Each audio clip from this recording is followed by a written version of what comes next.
phones, Babylons can't crack the code. Yo, what do YouTube? Bkelly back again with another banger. Today's video, y'all, I'm going to be talking about all the teams that missed the playoffs for the NBA, and I'm going to be talking about what happened and why they missed the playoffs. As you know, the Trailblazers are officially the last team in the bubble to clinch a playoff spot as they beat the Grizzlies in the decider game today, and they are now the 8th seed and they will be playing the Lakers in round 1. The first team I'm going to talk about today is the only team in the East that didn't make the playoffs, and that's the Washington Wizards. Now, before the Wizards went to the bubble, they had a few key players that could not play at all. Bradley Beal opted out, Davis Bertans opted out, John Wall was still struggling with his injury, and this really led them to being a 1-7 team in the bubble, and a lot of their games, they were not very close at all. The main thing that really hurt them in the bubble was losing Bradley Beal and Davis Bertans. Bertans is a really good three-point shooter, and he's honestly a pretty decent player, but Bradley Beal, that was lethal. That is who they needed the most to win some games. I mean, Bradley Beal literally was carrying them the entire season. Bradley Beal is amazing at basketball, and he was carrying the Wizards on his back the entire season. I mean, there's not much to say about the Wizards in the bubble besides they just sucked, and I mean, they met expectations. No one expected them to be good without Bradley Beal, and especially John Wall still being out. But they did get one win versus a Celtics team that played mainly their G League players and guys who have not really played at all in the bubble. Now to start off the Western Conference side of teams that missed the playoffs this year, I'm going to talk about the team that I had such high expectations for, and they didn't meet a single one of them. The New Orleans Pelicans. Pelicans were hyped up to be a team that could be an 8th seed this year, especially with Zion. But they didn't get nowhere near that. They are actually currently the 13th seed in the West, and they went 2-6 in the bubble. There were a lot of things that went wrong with the Pelicans. I watched quite a bit of their games. One thing I gotta point out is how Zion looks like a beast before he entered the bubble, and then he left the bubble for like a week, and then you see him in the first game, the dude looks the most out of shape he's ever been. Yes, Zion was still playing really good, but when is this man ever going to be in shape and actually basketball ready to play and not be on limited minutes his whole career? Things that didn't go in the Pelicans' favor include them being really hot before the NBA stopped and then just losing their rhythm basically. Oh man, I'm about to call out something that everyone's been calling out, and this is just obvious. Alvin Gentry is a bad coach. How did he last this long? How? Like, how do you last that long being that bad with rotations? This guy in the bubble, he must have been smoking something because this guy was awful with his lineups. Yes, the starters would do fine and compete in the beginning for the most part of the games, but then he would pretty much take them all out at once, while the other team still had most of their stars in, and then the other team would go on a big run on them, and it was almost impossible to come back from unless one of them got hurt. And that's literally what happened in the Spurs game. Derek White was literally going beast mode on the New Orleans Pelicans, and once he got hurt, the Pelicans started coming back. He started waking up a little bit with that lineup in that game, but he was awful in the bubble, and he was awful a lot during the season, taking players out when they're hot, putting players in when they're cold, doing all this stuff, leaving people when they're cold, taking them out when they're hot. I know you have to take them out eventually, but sometimes it's not necessary to take everybody out at once. That's just my opinion. This guy's been doing it all season, and I just feel like it's really good that he's gone now. In case you don't know, when I'm recording this video, he got fired today, which I think is a very good move. Like, Alvin Gentry would straight up play people that could not shoot the ball when they were down by like 15 and the other team was hot. Like, it really baffles me how, like, he'd have someone that will be shooting, like, 29% from the field, and he's a big, but yet you have a big in Jahlil Okafor. Yes, I know Jahlil Okafor doesn't really fit the NBA nowadays, which kind of sucks, but the first chance he was given in the bubble, the dude dropped a 20-piece. A 20-piece. I don't care if it was against the Kings. He still dropped a 20-piece in his first game he actually played. He only played in 2 of them. Only 2. And I gotta call this next guy out. I'm a really big fan of Lonzo, and that's the main reason why I was watching the Pelicans. I'm a Lonzo fan. I'm a Lonzo ride or die. But Lonzo on offense in the bubble was horrendous. He had one decent game in the bubble with the Kings, and he had one pretty good game in the bubble for shooting.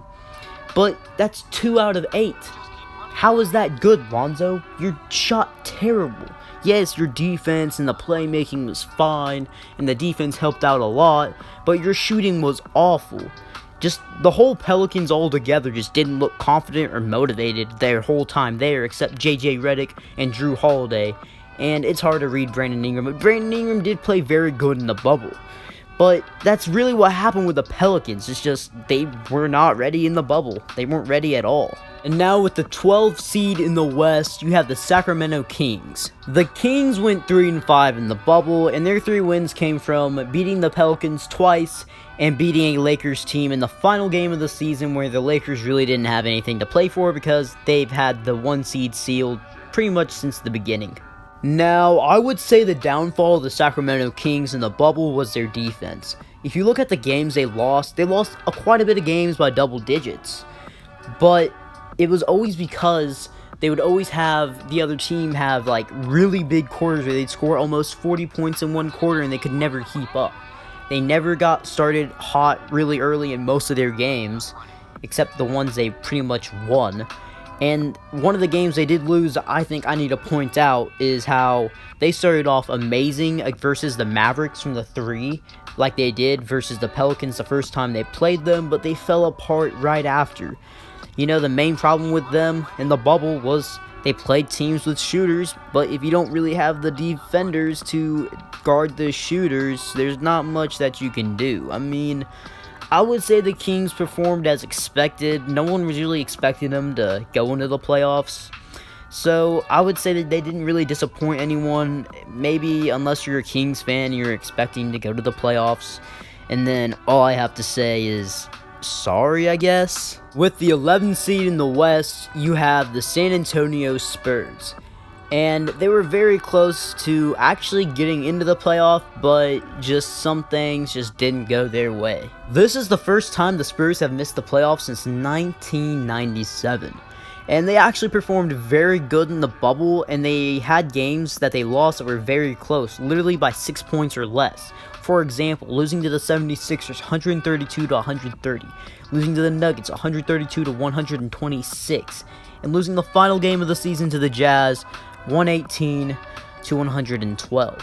Now, this was a Spurs team that looked like they could have made it to the playoffs, and they were very close to making it to the playoffs, but those 3 games killed them. It's just they lost by a few points. It just happens, and it really sucks that it happened. Something that didn't help with it was LaMarcus Aldridge, of course, being hurt, but this team is very young, and I would say the future, honestly, is bright for the Spurs. I mean, the coaching is good, even though Pop might be retiring soon. It's just, the team is very young, and they performed a lot better than most people expected. A lot of people probably thought they were going to be middle-of-the-road team here because they're so young, didn't have LaMarcus Aldridge. But the Spurs actually performed pretty well. They finished 5-3, and it's really unfortunate how they went out because they were competing in every game. The games they lost were very close, and they were a team that were just playing good pretty much the entire time. Now, with the 10th seed in the West, you have the Phoenix Suns. And I can say this, I had no idea the Suns were going to go 8-0. I can't say any negatives for the Suns at all in the bubble. I mean, they went undefeated. They performed the best in the bubble. Devin Booker went beast mode. Just everyone was doing good on the Suns, and they went 8-0. They did perfect. But I feel really bad for them because they still missed the playoffs. They went 8-0 in the bubble, and they still missed the playoffs. I mean, this is a team who had a less than 1% chance of even making the playoffs, and I mean like 0.03% chance of making the playoffs this year in the bubble. And, I mean, they still didn't, but they went undefeated. I can say this confidently. I was surprised by the Suns. I know millions of other people were surprised by the Suns. I thought the Suns would probably go like 2-6, maybe 1-7, because Devin Booker would have some really big games and basically carry them to a couple wins. But 8-0, they really put my foot in my mouth. They surprised me so much. I did not have any idea they'd perform like this. I know a lot of other people didn't think that either, unless you're just a Suns fan that just knew they were going to do this, and you just are laughing at everybody now because they did this good.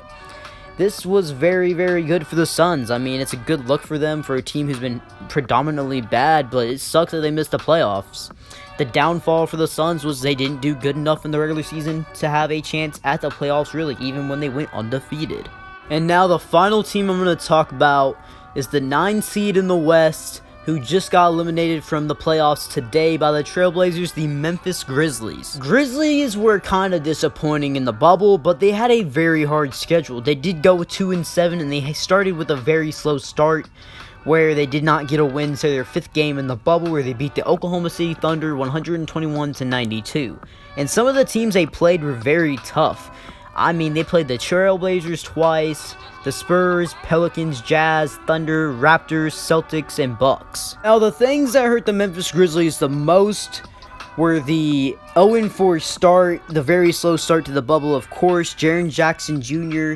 going down early with injury and missing the rest of the time in the bubble, and the Trailblazers just being fully healthy and in full Damian Lillard clutch mode. But this is not the end of the Memphis Grizzlies. This is only the beginning. This is a young and up-and-coming team who has a lot of potential for the future with Jaren Jackson Jr. and Ja Morant. If you guys like the video, remember to smash that like button, turn on post notifications, and subscribe for more videos. We are also on the road to 1,000 subs. Make sure you guys subscribe. Share the video with family and friends. Let's hit that mark. We're going to have a giveaway at 1,000 subs. And that's all I have today, guys. Bkelly out.